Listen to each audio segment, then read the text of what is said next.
It is, or it was, a chicken heart. Chicken heart? Are you crazy, man? Chicken heart! Yes, chicken heart, I tell you.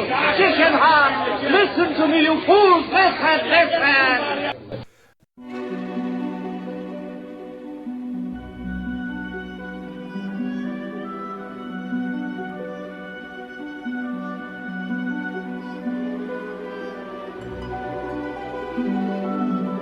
Chicken Heart Productions is back. Let's introduce ourselves. I'm John Grisolano. I'm Jenny Grisolano. I'm Mary Grizz, or Mary Mo. I'm Julie Grisolano. Mike Grisolano, or Father Grizz. Mike is going to lead the discussion. Before we hand it over to Mike, we will give our spoiler alert. Go get him, Chicken Heart. Go get him. Spoiler alert. We talk about old movies in this podcast, black and white movies, movies that are very old. You've either seen them or you know about them, and if you don't, you can go out and find them very easily. Nobody else is talking about them. So by the way, we're going to talk about anything we feel like it. So Mike, we hand it to you. Thank you, John. I chose Dracula because of the time of year. It's becoming cool and fall. Well, it's one of those movies that's so famous with some great scenes, and Bela Lugosi does a great job. So it's the 1931 Bela Lugosi Dracula. Knew it wasn't too long, should be easy to get, and thought, well, let's watch this and talk about one of the more famous horror movies of all time. And I would say, just general perspective, it's not a very long movie. It's only a little over, I think, around an hour. Mm-hmm. Bela Lugosi is great. A little at times over the top, but a lot of times just spot on, just wonderful. He and Van Helsing serve as the two real keys.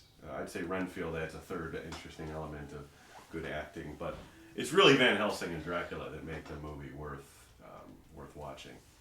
The movie can't really recapture that opening ambiance that's just spectacular. Mm-hmm. The fear and mysterious quality in these villagers, which in Transylvania, as the stagecoach is coming out playing, I think it's Tchaikovsky's Swan Lake, right? Mm-hmm. And Renfield is a businessman from London who's been summoned, apparently doing dealings with Dracula. This is the storyline as you encounter it.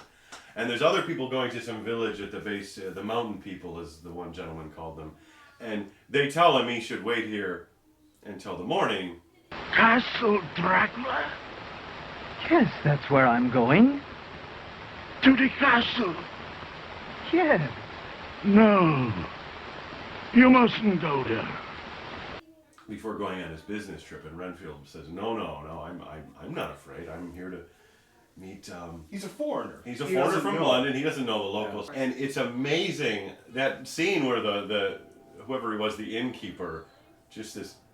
He says, Renfield says, "I'm here to pick up a stagecoach at midnight." He says, "I'm going to Borgo Pass." He says, yeah. "Borgo Pass? Yeah. Midnight?" He says, "Why?" And he says, "I'm here to go to see Count Dracula." He says, "Count Dracula," and he's shocked. Yeah. He's shocked, and other people you And see I these love old it. villagers They making cross this line. themselves. You're crazy. And he even And says, he is. That's how he comes across to them. He's like a crazy foreigner, a crazy Englishman. Like, what are you doing? You don't want to go up there. Yeah, it's a great back and forth where the coach rider, he's the innkeeper seems to be the only one who speaks English, because the coachman is upset and he's trying to say, "Our men, they are afraid," you know. He almost has it's not quite Italian. Yeah. So that's Walpurgis Night. Well, I didn't quite understand what Purgis It's his Night. wife who gives him a rosary. Well, Purgis Night it's exactly it's May Eve. It's 6 months from Halloween. So it's considered historically another one of the great witches' nights. The driver, he is afraid. Walpurgis Night. Good fellow he is. He wants me to ask if you can wait and go on after sunrise. And of course he's going out, so it's almost like like you're going to visit Dracula on Halloween. It's like, it's almost that bad. So he ends up getting the coachman, the drivers, to take him in the stagecoach up this amazingly narrow and cliff sort of path where the castle's at the end. And sure enough, Dracula actually is serving as the coachman of this other coach, waiting for him. And I think at this point, it's fairly true to the book, the novel, and that Dracula is the baying coachman. hounds. You know, there are the wolves baying in the book as well as they're riding. And It's been a little while since I read the novel. It's a couple of years. But I remember my reaction. You said, the film never quite captures this sort of ominous opening. And I remember my feeling sort of towards the book was the same way, other than the really wild ending. With the sunset, it's going to be different than the novel in that regard. It's totally different than the book. The novel's totally different than the movie. This movie. But that beginning in the book as well, I loved the setup. I remember like the first 20 pages just really gripped me from what, it sets up this wild, desolate region of... With primitive kind of haunted, people. Yeah, superstitious But they prove people. to be not superstitious. Correct. And it's very ominous.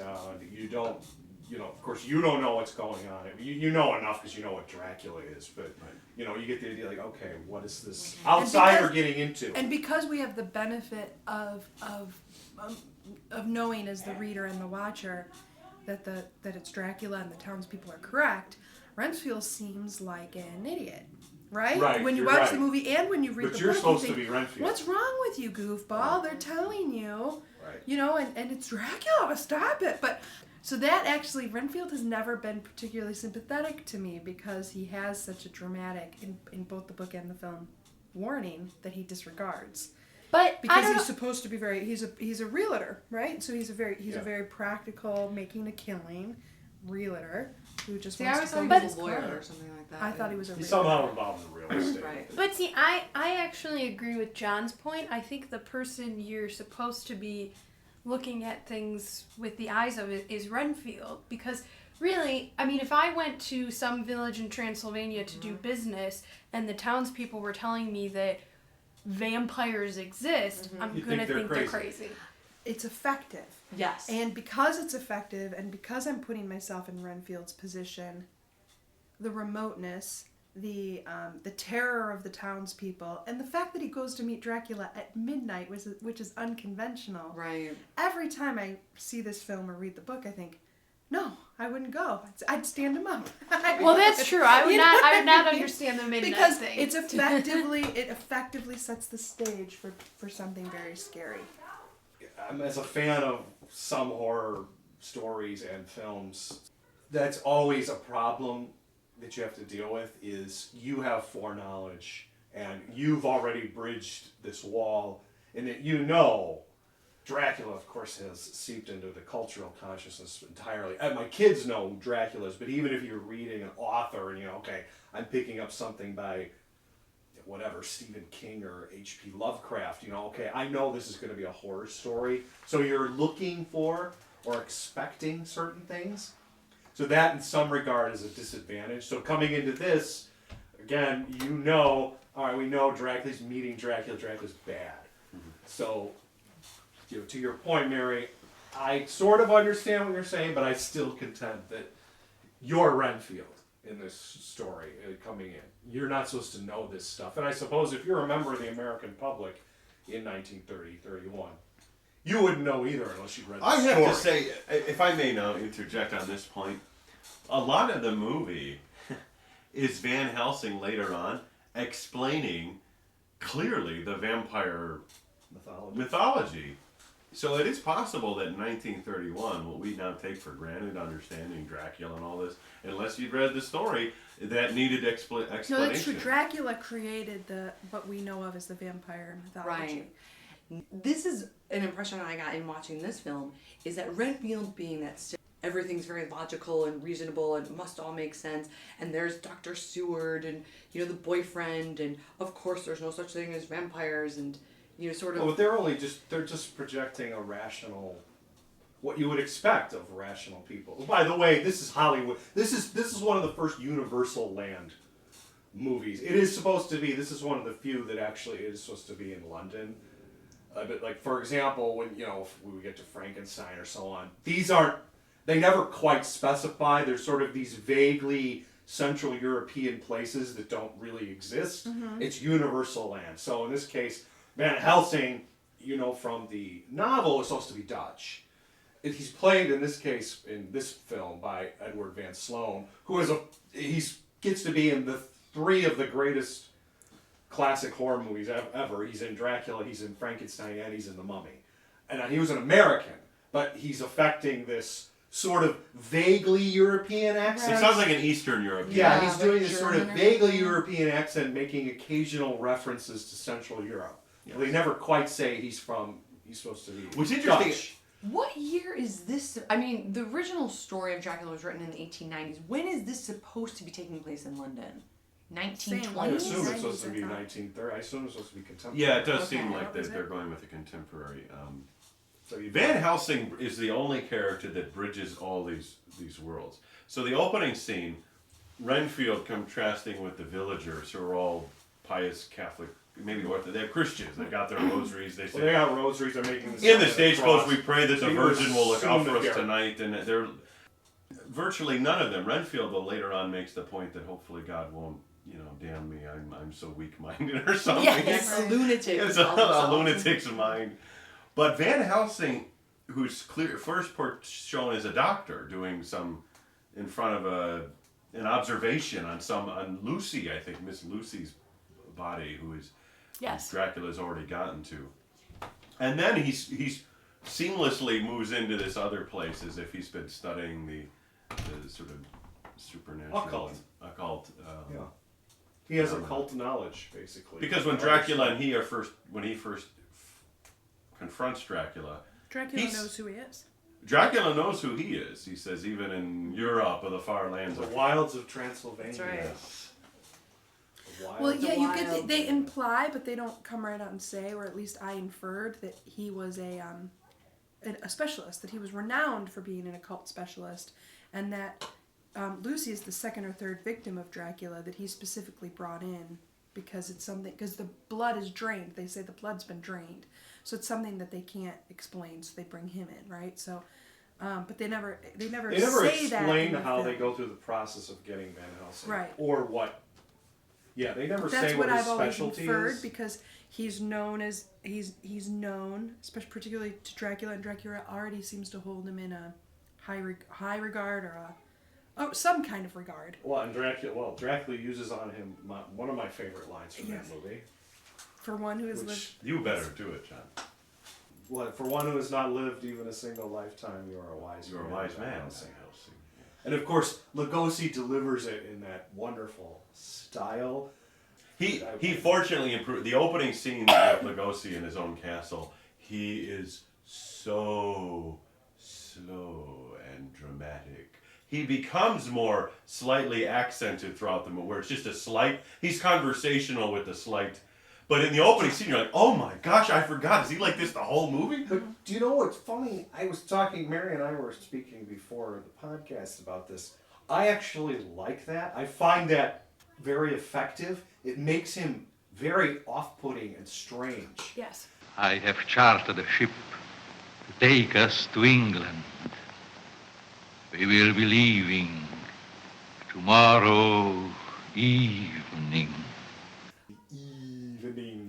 It does sound so weird But when the- I'm and the more doing it, but famous- in the movie, it sounds really And the famous creepy. one from the opening is the Children of the Night. Yes. Yes. Which he also does What in that. music they They- make. yes.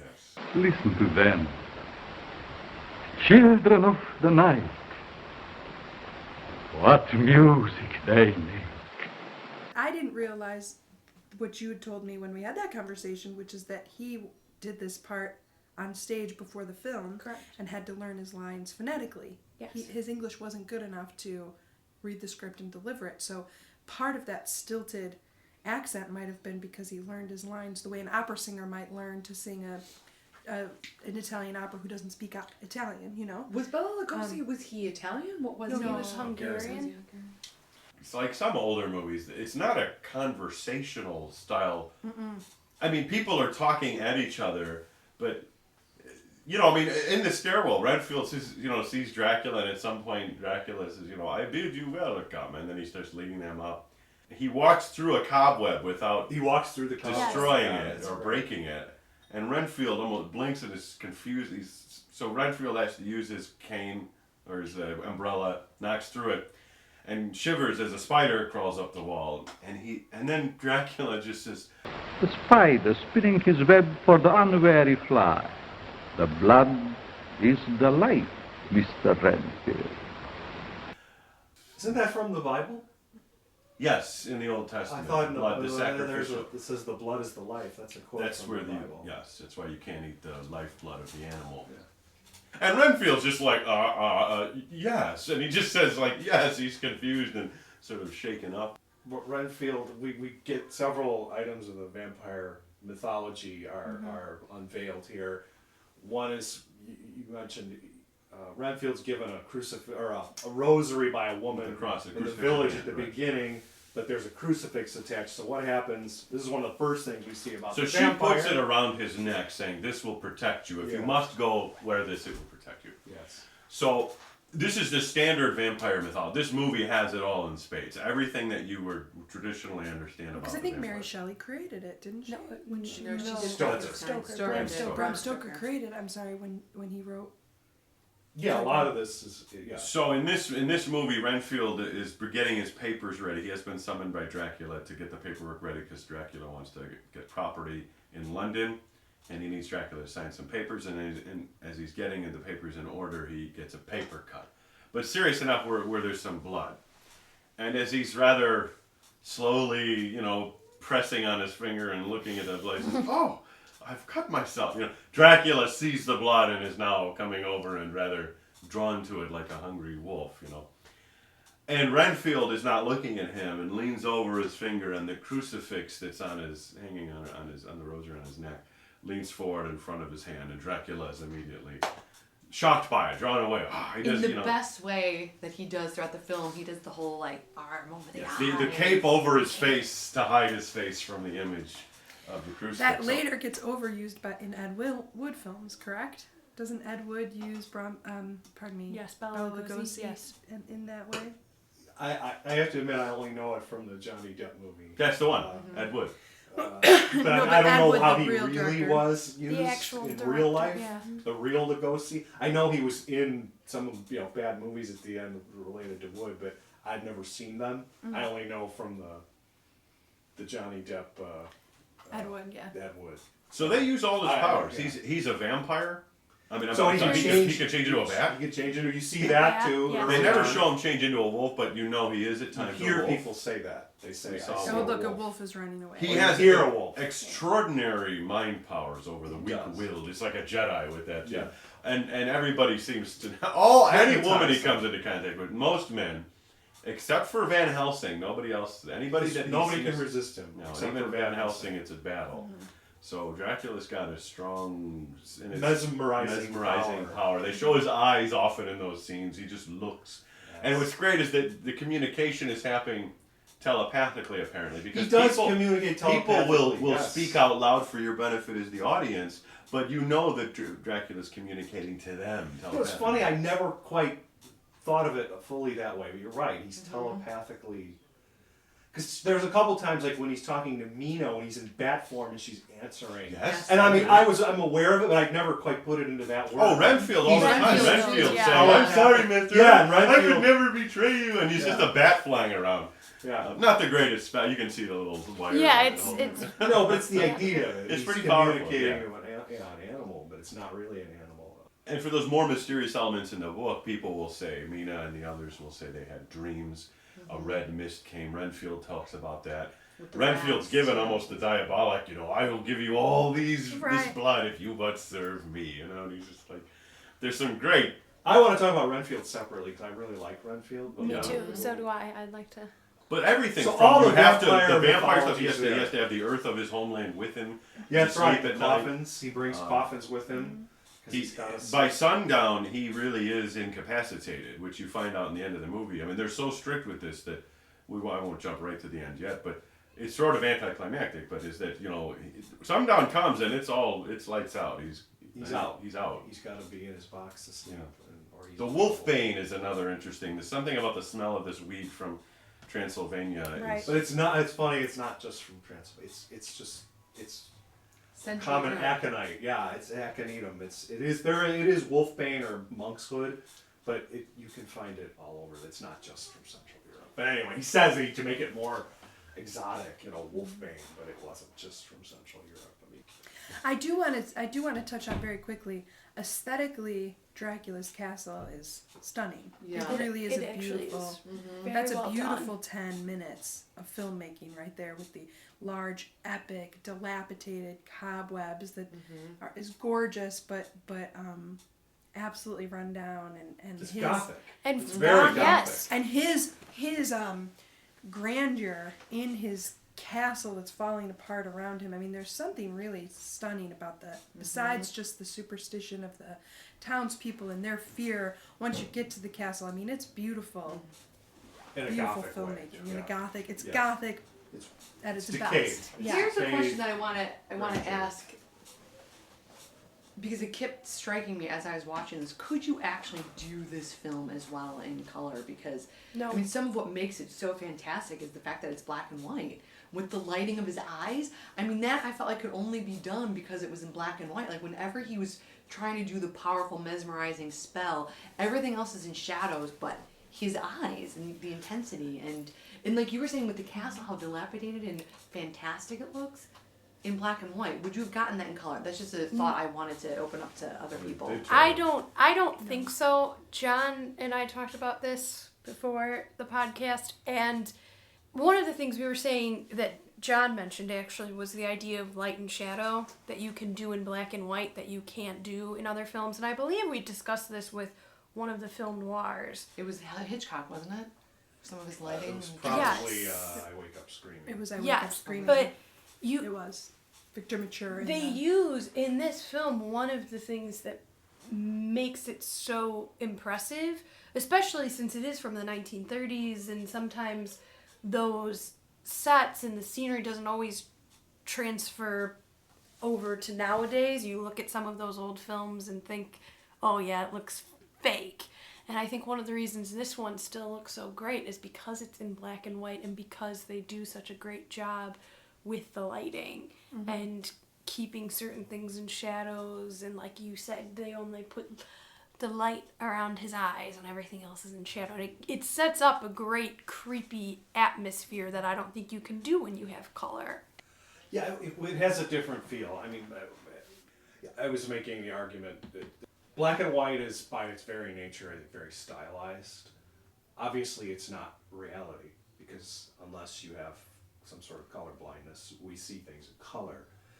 You're almost immediately thrust into a stylistic world just by the very fact you're looking at everything in two colors. It's black and white, various shades of that. But you can do a lot more interesting things with it. And if you like that visual style, like I do, you think it's fantastic because it is taking you out of the mundane and ordinary. I don't think I would like to see this in color. Not that they're bad movies, but like I'm not nearly as much of a fan of the Hammer versions of these, which would be made 25, 30 years later. And I like Christopher Lee. They're pretty good movies, but I don't like to see actually the blood gushing from the neck and all that. It's not the same feel. This has a very stylized feel. I accept it's not reality. I get it. Yeah, let's make this point. You never ever see Dracula in this actually bite No. the neck. And I like that. It's almost literary in a way. Like this is, it's almost like watching a book. But I like that. If you are willing to do that, and I understand a lot of moderns have a problem with that. You know, they're used to seeing buckets of blood squirting. It's not, I shouldn't just say the blood, but they want to see red and kind of thing. This isn't like that at all. This engages you in a different way. So you've got to be willing to take this as, this is stylistic. I'm glad you use the word stylized and stylistic because the acting is as well. And Absolutely. we'll touch on that, I think, when we get to just the acting. But Bela Lugosi, his lady love pursuit, the love interest. I mean, they're all highly stylized 1930s style acting. Him as the bad guy is very artificial. It's not realistic. And when you watch this to be entertained and realizing it's going to be stylized, it's highly enjoyable. But it's definitely not. And so also for that point of view, it couldn't be in black and white. It needs all of the elements working together so the style is a complete 1931 horror film style, probably at its best, right? Like it's one of the better ones.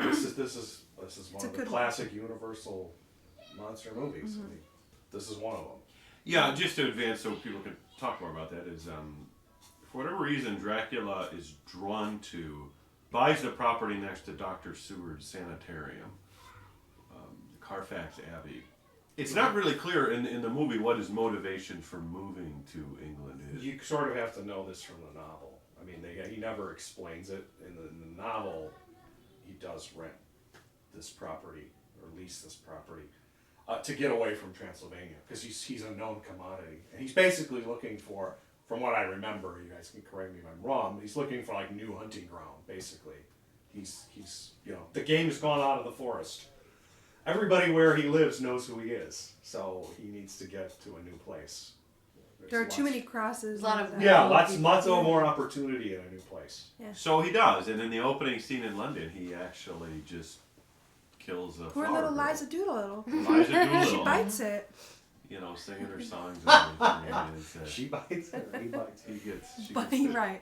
No. And from then on, he gets one of he introduces himself for whatever reason to Dr. Seward in a theater, meeting his daughter Mina and her friend Lucy. Lucy, and Lucy unfortunately is the one who doesn't make it. She becomes a vampire. Actually, he changes her, and you find that out by the end. But he's going through a sort of process with Mina, which it's more of drawn out. I have never, and I still don't, having read the book and seen the films, why he drags his process out with her that way. Yeah. Well, in the movie, they do show when Lucy dies and they're doing her autopsy, they've condensed that time into one scene. And you hear, if you listen to the autopsy, the physician says, oh, yet another victim with their blood entirely drained. And he says something like, which we've been entirely powerless to check. When was the last transfusion or something? 4 hours. 4 hours. So 4 hours. So it sounds like this had actually also drawn out. You just don't see it. Oh, I see. That's the way I've Because I always read it. thought Because Lucy happened in one night. in the novel, no, I don't believe. And I think. See, again, I shouldn't go too much. We shouldn't go too much into the novel, but I think they're already onto Dracula by the time he's going after Mina, and because of their ministrations, they're able to keep her alive long. And that's the whole point: is they got involved sooner, whereas they didn't with Lucy. It was too late. One thing they didn't touch on though in this they didn't mention as a vampire the idea of inviting him in. Which is the only thing about vampires that I noticed in this film, or at least I missed. I'm not sure about I don't know where that one comes from. that tradition, but in this, the way it works in this story is that Dracula is just able to, through his glamour or whatever thrall, He glammed them. everybody just opens doors and removes things for him. He just gets, once the windows are open, he can just kind of bat form and fly up and then pop in the room. But he has no shortage of people who will seemingly just. Yes, master. That was my major frustration with the film, when they realized that Dracula's after her. Yeah. That she just seems to keep being left alone in her room, or with a nurse who just keeps seeming like the hapless I don't know, nurse. I just opened the windows because she was hot, even though The doctor said, no matter what, happens, don't open the windows. I mean, or my favorite is the moment where she leaves the room and she's rummaging through the drawer, and Mina's father looks over and says, "Oh, hi, nurse. How's..." doesn't even seem to care that his daughter. Right. That was the frustrating thing. Is that where's she the got hapless left boyfriend who completely loves her alone. so much, the fiance, and she's not being guarded by Van Helsing. She's not being guarded by her dad. The hapless nurse is doing it. Where's the boyfriend who claims he loves her so much? Right. Well, in that final scene, you do find that they are away looking for Dracula, which is why they're not there when Dracula actually shows up in that last scene at the house. But in the build-up, it's true. Nobody believes Van Helsing, regardless of the rather monstrous evidence of, for example, that Dracula has no reflection in a mirror, which is another one of the traditional elements of vampires. You're right. This is loaded with them. Tons of them. Everything. I was amazed. I thought, my gosh, and whatever they don't squeeze in, Van Helsing will tell you. He'll be like, and don't forget this. He'll need the earth boxes. It's like he's like doing this all for the camera and for the. I mean, Van Helsing's a great character though in this, and the actor does a nice job. I always like this line. I think you like it too. When he first meets Mina and Lucy and Dr. Seward and David Manners' character, John. The only time you get any hint of what moderns, at least, the puffy pirate-shirted vampires now, who are all full of angst and sorrow. Dracula is your old-school villain. he's a bad guy. He's Darth Vader, even though Darth Vader got reclaimed. Fine. Even Darth Vader's not a bad guy. I'm trying to think of, is there a modern pop culture character who's just a bad guy? Dracula was a bad guy, okay? But he does give the one line when he says, at least this is my interpretation of it, because Lucy's reciting some poem about death. To be dead. To be really dead. Dead, that must be glorious. And they look at him like... And he says glorious. Glorious. Dead, to be really... To die, to be really dead. That must be glorious. Really dead. Dead, yeah. And they look at it, they're shocked by his comment. And he says, another one of his sort of semi-stilted, ominous piece of music comes in and he says, There are far worse things waiting man than death.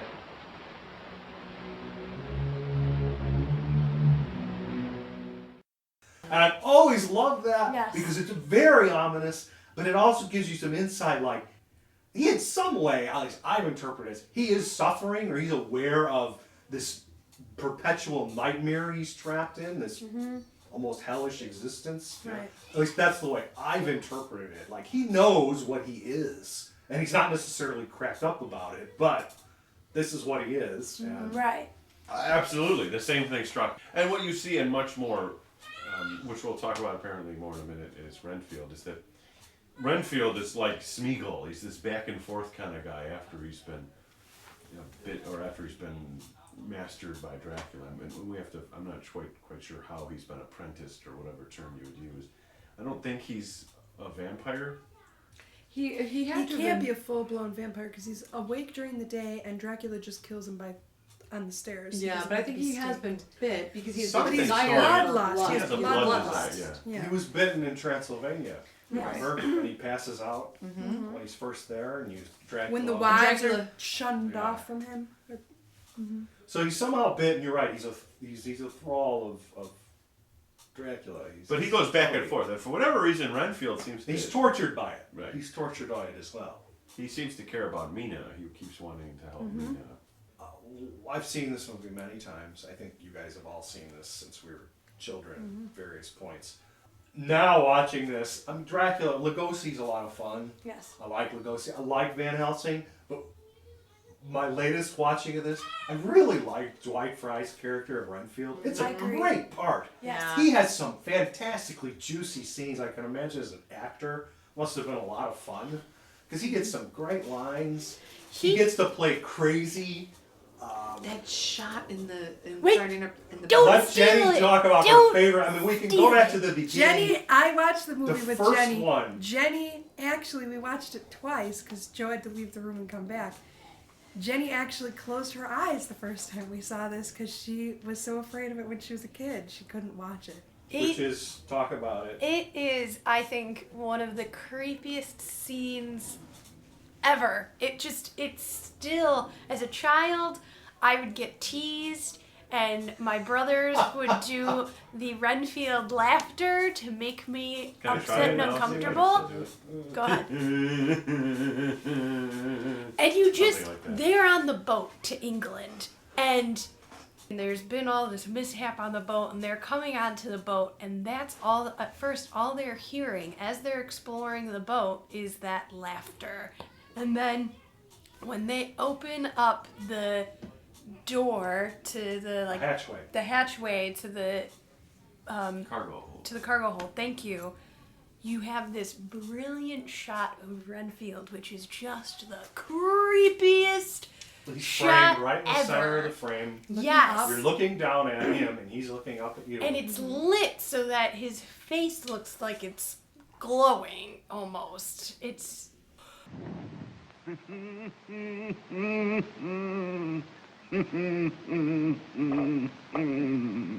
Why, he's mad. Look at his eyes. Why, the man's gone crazy. worst smile on his face. Almost like it's a Joker smile. Yes. And it's an uncomfortably long moment. Yes. Right? It stays His on eyes are very wide open. Because they're the people, you don't see these people who are investigating the ship, and they're talking continually as they're just staring at Renfield. It's very haunting, I think. Now, the scene before that, correct me if I'm wrong, because they never spell it out. They make it, the newspaper headline you see after that says that Renfield, basically his character, was found having gone mad and killed the men on the ship. But it's no, it doesn't who say. did It doesn't say he killed the man. It just says he's the lone survivor. Lone survivor. It's Dracula who kills everyone. Oh, yes, and they do a much better. This is one of the most famous scenes in Nosferatu, the movie, which we should watch at some point. Oh. Very creepy.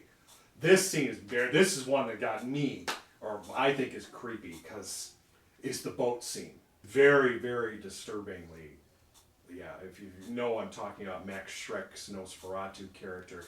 But yeah, Dracula kills, and I think it's the same in the book. He kills all the crew, except for the captain who lashes himself to the wheel. And I think in the story, he's got like a crucifix or something that he's to hold out. He's just to guide the ship. He dies. You know, I don't know if he dies of exposure or something. I don't remember. He's lashed to the wheel, and the crew is dead. And Dracula killed them all. But that's the first great Renfield scene. Really, really good Renfield scene. But we get several more at the. We do. And a great bit part is his keeper. Martin, don't throw my spider away from me. Oh, Martin. Ain't you ashamed now? Ain't you? Spiders now, is it? Flies ain't good enough. Yeah. Whether that guy was really English or not, he was past one of the few Hollywood character. Like, he actually was passably lower class English. Oh, yeah. Yes. Like, I thought, okay, he actually could be maybe English. I mean, maybe he's not, but they usually were terrible. They'd pick up someone American who would say, "Righto, governor," you know, you'd be like, "Oh, that's terrible," you know, just forget that pretend he's an American that working in England. Don't give him the stupid accent. They've got some great little interaction, and Renfield has a couple more great scenes and lines. The rats one, the dramatic. That's another one that used to scare you. Yes. Oh, that's a great. Rats. Thousands. Millions of them. All red blood. All these will I give you, if you will obey me. And this is the great temptation scene, you know. He is. It's almost biblical. Oh yeah, it's very tempting like a Jesus. biblical allusion. All this will be yours if you but obey me. And even at the end, as he's, "Oh, Master, please don't kill me. I can't die with all this innocent blood on my conscience, on my soul." Yeah. He's begging Dracula not to kill him in the end. Yeah, there's a lot of religious allusion that doesn't get used much anymore. No, well, that's it. The religious aspect of the vampire stuff is pretty much muted today. Pretty much. It doesn't. It's become more scientific or whatever. Virus, just like the zombie or one, whatever. right. Yeah, there's a lot less of this. Here, they're still heavily drawing on the traditional.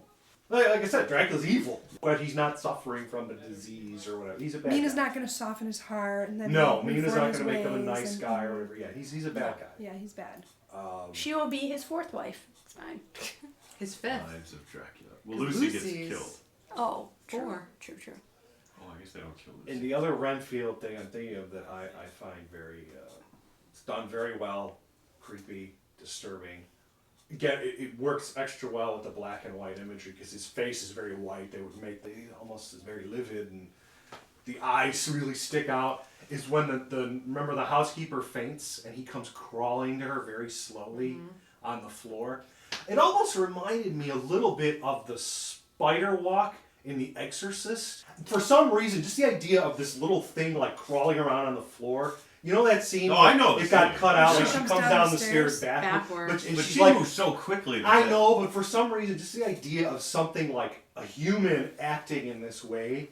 In this case, he's moving more like a predatory animal. But again, it's a human mimicking an animal movement. Yes. And it's very... That is It's very, like, off-putting and unsettling to see a human being doing that. And in this case, he's coming up to her almost... I'm assuming they probably said, like, look, crawl up to her, you know, you're like a wolf or something like that. Oh, okay.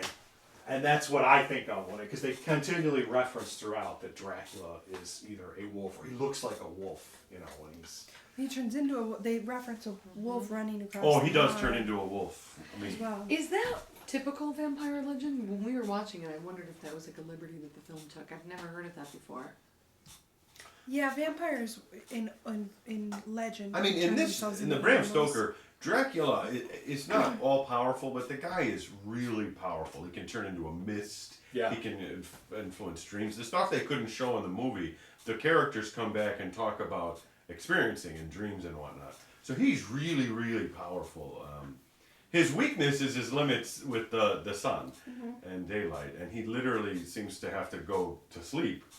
Not just be out. And now it's been turned into like literally it's a direct just wear a little sunlight. sunscreen. No, but in this it's clear Put a hat that on, and this is a okay. part I was trying to, as much as I could, I was trying to grasp this ending of this movie, how they finished it. So it's not a very long. We can just do a quick build up. Is that Van Helsing and the others have Mina's being protected in her room seemingly, and another one of those ridiculous where some of the maids or somebody Dracula's able to force them to help them get in, and he gets Mina another time. I think has her drink his blood and so forth. So she's now Which she only tells you about. She tells you. You don't see it. But Dracula says it happened too.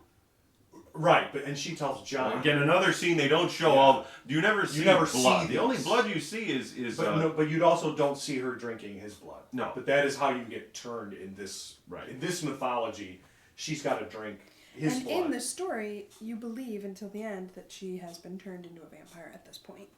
Yes. Right? She follows Yes. Dracula to Yes. home. He goes back there. The reason Van Helsing and John is it Harker aren't with him is they're all looking for Dracula separately, oddly enough. But they come upon Carfax Abbey and Renfield on his way in. Renfield seemingly who I don't know why they lock him up, because in this movie I think he breaks out like 6 times. He does. He's never in his room. So here's the sort of odd ending is that Van Helsing and John Harker find Renfield. Renfield is ahead of them now and opens a door, comes in and starts talking And they to Dracula. basically say, Dracula, we found you. And when they're locked out of the castle, right, before they can get in, they yell at him. Well, they do. What they don't say that. What they see is Renfield come in and say, "Yes, master. What can I do for you, master?" So he's been summoned apparently, but you don't know why. Mina is walking slowly and almost hypnotically downstairs, and Dracula's behind, leading. And Van Helsing and Harker see this from a window, a barred window. And Harker yells through it in only 1931 style, "Mina! Mina!" Like, look, there's a vampire and his minion there, and you're just going to yell out to your girlfriend who's clearly been tranced by this vampire, you know.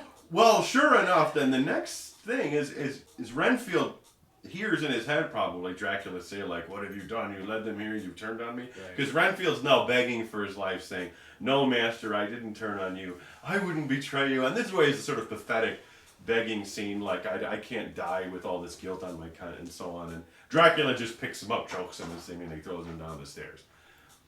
And now he's carrying Mina into their crypt underneath the abbey where they've got their boxes. It's this part is also pretty good ambiance and look. Is that where they have their graves is pretty. It's ruined. It's a great pretty yeah, ruined The, like cellars. the stairwell that they come down is pretty spectacular, too. Yeah, so there are other good shots in this, not just the opening scene.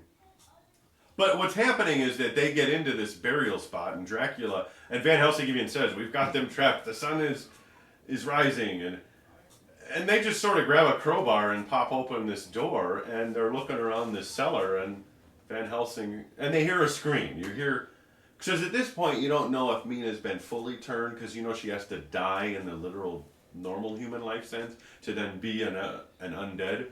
So you don't know really where she stands. They do know if they can kill Dracula before the change happens that she would be saved. So you don't know. So you hear a scream, who knows? But here's the ending, is that Van Helsing's looking around and says, "Harker, over here, I found it." You know, he opens up a coffin that's not latched, and there's Dracula laying in it, and there's another empty one there that at first he didn't know was empty. They thought Mina was in it. And Harker says, "Oh, it's empty. She must be alive. I'll go find her." And he runs off, and there's Van Helsing just grabs a stake that he breaks apart the actual ceiling, like, cover of the coffin, and just he handed him a shovel, I think, and he just pounds in a stake, and you hear, "Oh." You don't see. You don't see again. You just hear Dracula cry out. You hear Dracula cry out, and Mina holds her chest and seems to go through a bit of a spasm, and then she's herself again. And the end. That's it, you know. And you're like, they walk up the staircase. This was the bit that I found very interesting, and wondered if I should read into it or not. Van Helsing approaches them and says, "Oh, he's gone. Basically he killed him." So, and he says, "I'm going to stay. I'm not here." done yet. Or that's it. I'm not done Finished yet. He's gonna kill the other women. I don't think they came. I don't think they came either. But he You says, don't "I'm see not them done again. yet." Lucy's alive. No, she's not. I No, thought he she's was dead. going to go, like, cut off his head and do all Well, the that's rest what of it. I wasn't sure. Why end it like that? Why end it with Van Helsing? Well, he still does have to kill Lucy. No, I think she's dead. No, Lucy is a walking. She's the one eating all the little kids. Don't you remember? Martin she's reads the to the bloofer nurse. lady. She's the lady in white, offering all the little kids candy. It's true. They never show that. I had also made the same conclusion you did, because again, I could be conflating the novel with other things, because there's so much vampire mythology, or that terrible Francis Ford Coppola's Yeah. Bram Stoker's Dracula, which was not Bram Stoker's Dracula. No. But he called it that. I had thought there was more to it, like, just to be safe, he cut off the head and stuffed Right. garlic in the mouth and all of that stuff, and they're not showing you any of that. Right. And maybe that's the way the play ended. Maybe the play ended there, and so they ended it there. I don't know. I just wanted there to be more, I think. In the novel, so you might find this either interesting, humorous, or blasphemous throughout. Van Helsing uses consecrated hosts, if you remember, or I don't know if you remember that. He puts it in like wax paste or something at various points, and like seals off places and so on. I don't remember that. Yeah, so you should look at it again. Not So holy one water? point- No, he uses. Oh, that is consecrated actually hosts. the different word, my brother, is sacrilegious. Okay, That's sacrilegious. He used it because that's how he purifies the earth boxes. He's using pieces of host, consecrated host. Oh dear. And he says it because at one point, because he's the only either Catholic or maybe he's not even a believer. I assume he's a Catholic in the novel, because he says to the other characters who aren't, like, "Oh, I have a." Because they even say something to him like, "Oh, somebody does. I don't remember who." He's like, "Oh, I have a special dispensation. It's okay." Something like that. Ah! They put the anyway. I'm just commenting that to you. Read it again. I Next time will you now. read it, I'll you'll definitely see it because differently he now. definitely uses host at various points as the ultimate weapon. Like that's his ultimate safety is, and he crumbles up tiny pieces and puts it in things to like. Ward him off or As like the ultimate ward, not holy water or anything. Hey, nothing's gonna ward off the undead like the body of Christ. Yeah. That's how Mina gets burnt. If you remember, she has a scar on her forehead. She has the mark. I believe he touches her not with a cross. I think he touches her with the host. Yeah. In the movie, did they do it that way? No. He touches her in the novel with a host on her head, and it burns her. Right. She's already marked. Well, the idea that they do in the movie, and I think it's in the book, is that Dracula's sort of like cursed in a way. Like he's blasphemed or something against God, and it's like this is now his living hell or penance or something. That's Which self-imposed. In the the newer Bram Stoker. In the newer one, they have to have an origin. Like always now, they are obsessed with origin stories. In this, the original movie, and same in the book, I don't think there is an origin story. No. He's just a bad guy that's there. He's been there a long time. And you don't know how he I gotta got there. reread it now. Now I'm inspired to Yeah. reread this stuff. The Lugosi ending is like, it's sort of weak. And there's a part of you thinking, why not, knowing that you are about to turn into a useless corpse for, however many hours, why not have Renfield defend you until you can wake up and leave Dodge, as Dracula. Unless he's... It tidies up the story you haven't killed off. I guess it does. It lets you think, walk out of the movie theater, all But is Renfield right. gets killed in the book too, right? I can't remember Renfield, how he dies. I think some names are flipped around here. I mean, because in the book, he goes back to Transylvania, doesn't he? He does.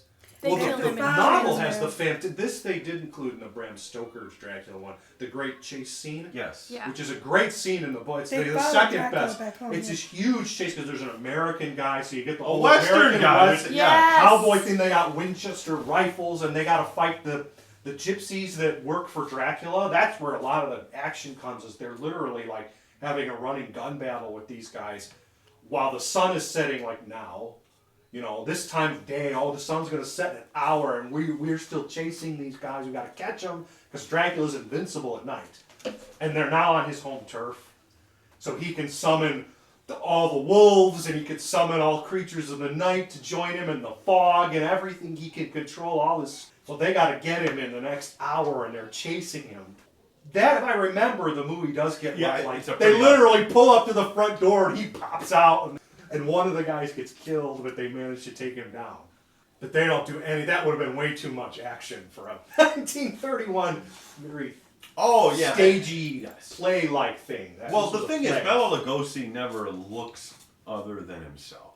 He looks like a creepy Eastern European dude with a cape and all that, and his accent. But I mean, in the Bram Stoker's one, he looks like a monster most of the time. He's old and like creepy, more like the Nosferatu. He's like a combination of the Nosferatu and Bela Lugosi. Well, apparently, according to this is Joe's factoid, but since he's not here, Bela Lugosi was kind of a sex symbol, and his Dracula was supposed to be very sexy, and they offered him Frankenstein first before they gave it to Karloff. Yeah, Boris Karloff, and Bela Lugosi turned it down because Frankenstein was not a sexy part. Yeah, no, he wasn't a monster at all. He was supposed to be very alluring, and he was... He's a little older though, isn't he? Bela Lugosi? How old was Bela Lugosi in that role? Because the girls in there that... 40s? Mm-hmm. Yeah, okay, I guess he could still maybe pull off. But you'd have to say, because these women were a bit younger, and I got the sense that Lucy was seemingly thinking, oh, this could be my count. That doesn't mean it makes a joke. Well, Countess, He was born in 1882. So that would have made him close to 50 when this was made. He would have been about 49? Good hair 48, dye, 49? But he's the powerful... But I mean, he is a very exotic, handsome man. I mean, he's handsome. He's a commanding presence. He's got presence, yeah. I was reading about Renfield. It seems like in the book he actually does have a bit of a redemption moment, or sort of. He tries to warn Mina about Dracula, and then tries to warn the vampire hunters about Dracula. Apparently he attempts to fight Dracula, but Dracula kills him in his cell, right? Or something like that. When Dracula returns that night, Renfield is again seized by his conscience. He remembers hearing that men have unnatural strength, and so attempts to fight Dracula. So yes, I believe he probably is in his cell.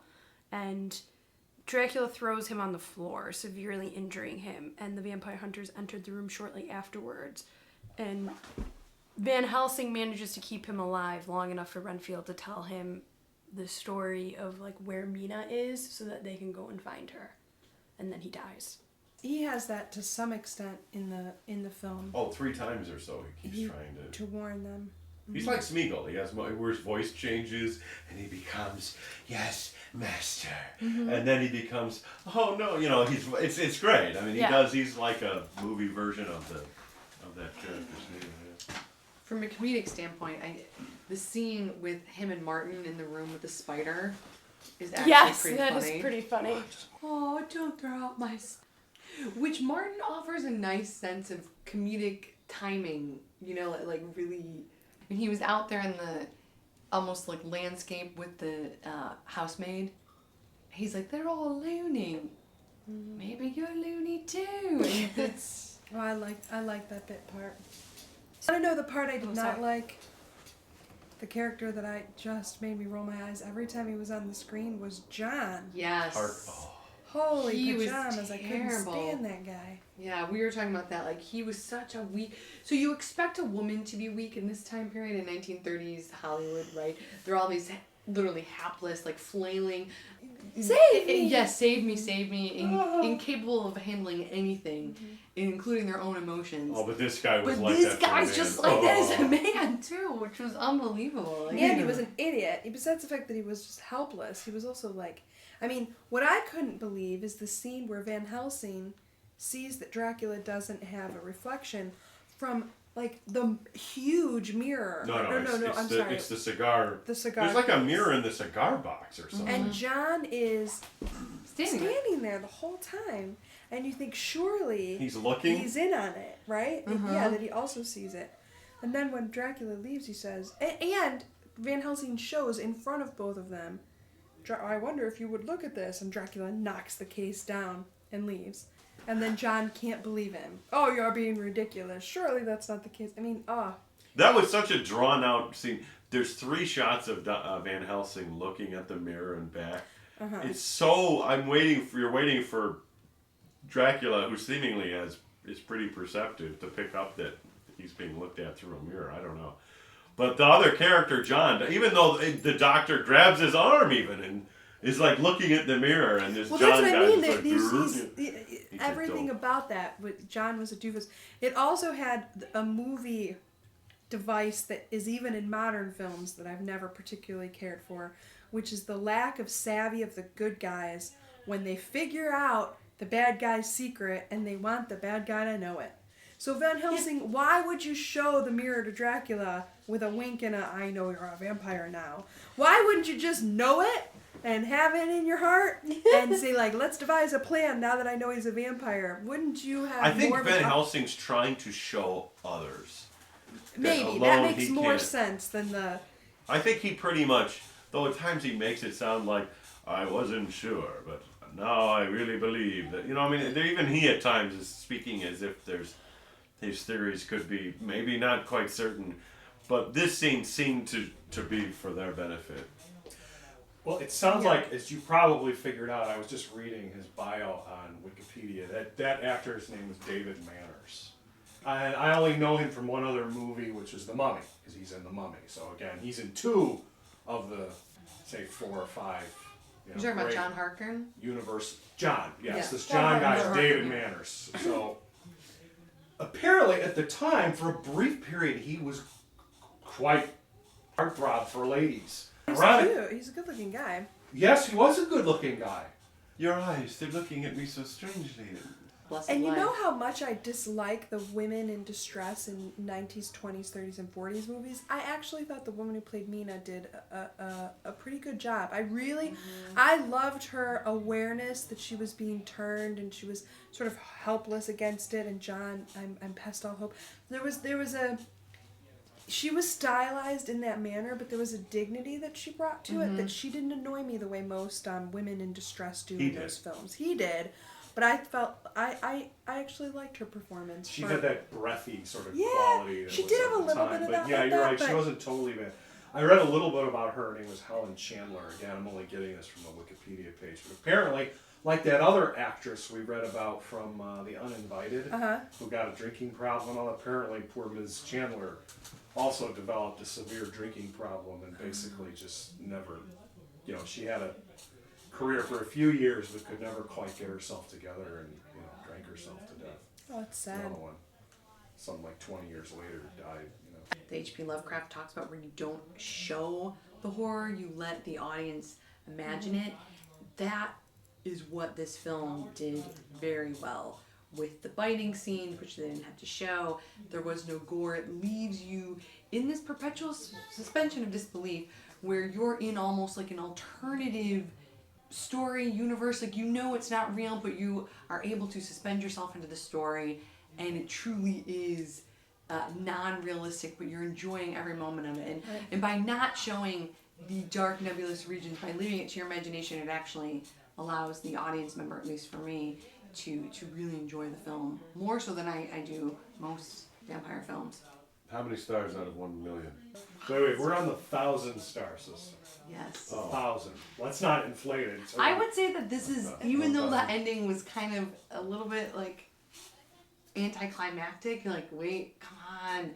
I would still give it pretty close to like 46 700 stars out of 5,000. I mean, it's... No, 1,000 1,000 stars. 1,000 stars? Hey, can't we all just I give it 975. 975. 900. It's almost Just- a perfect movie. Just because all of those things considered, the lighting, the acting, the like you were saying, the stylized version of Dracula is It's enthralled great. Julie a lot. Dracula's enthralled Julie indeed.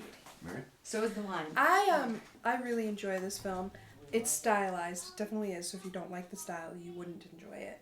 Bela Lugosi is a ham. I mean, he is a ham. I am Dracula. But I appreciated that. I do think there are beautiful moments. I think it's beautiful, a beautifully shot film. It's great around Halloween time. Great lines. I really enjoy the book. So in general, I also enjoy it. Not as much as Julie. I would probably give it 800 out of 1,000 stars. But I would say, if you just like films, period, you should see this film. There's no qualifier behind it. I mean, it's just it's a film worth seeing, without question. It's a good one. I agree with Julie and Mary. I think that anyone should see this film. I think it's a quintessential horror film. And I think it's one of the creepiest films I've ever seen. There's something about the atmosphere, something about some of the performances that left me driving home in the dark after I watched it feeling very unsettled. So if you can actually step out of the contemporary mindset and get invested in a black and white movie, I think you will find this one very spine-tingling. How many stars out of 1,000? I'd probably give it a good 850. I've liked this movie a long time. It's one of the classic Universal monster movies. Frankenstein, Wolfman, Mummy, and throw in Creature from the Black Lagoon if you want to go. Technically that is totally stylized. Don't expect what you're used to. If you're only seeing modern movies, you'll be disappointed. Like you said, there's no gore, obviously it's not in color, so don't expect buckets of blood spraying anywhere, don't expect the autopsy scene, there's no sex, it's all buried in there or suggested, or it's in the story, but you have to use your own imagination. I agree with Mary that you should see this if you consider yourself a movie fan or a horror movie fan. Bear with it and watch it. I think you'll see the genesis of all of the vampire tropes that are now such tropes that are made fun of, or they have to be changed on purpose because everybody knows these so well. You'll see where they came from. I would give this also probably 800 out of 1,000. I liked this movie as well. I'm glad that I picked it. It's a quick watch, lots of fun. I was most struck by, and I mentioned it earlier, and that's one of the reasons I like this character, and you won't see this again in a modern one, is that Van Helsing is both the scientist and the man of faith. Fascinating to me in my mind, just watching it. But Van Helsing combines seamlessly these elements of being a man of faith and science, and I thought how compelling that is. A great, lot of fun to watch. There's lines in this that you just don't, and delivered in a way that aren't done anymore. I would get, there's elements though where the story for me gets a little choppy, and you're like, oh, that could have been done a little better. The John Harker, I would give it 3 or 4 stars. It would be 750 out of 1,000. It's a good watch. Everybody should see it. Julie hasn't gotten to make a choice yet, and she showed up this time, so she gets to pick next time. What's your choice? Next time will be You Can't Take It With You with Jean Arthur and Jimmy Stewart. I thought we were doing a Halloween movie. We have a whole month before Halloween. All right. Have it your own way. So join us next time. Chicken Heart Productions, a podcast in black and white.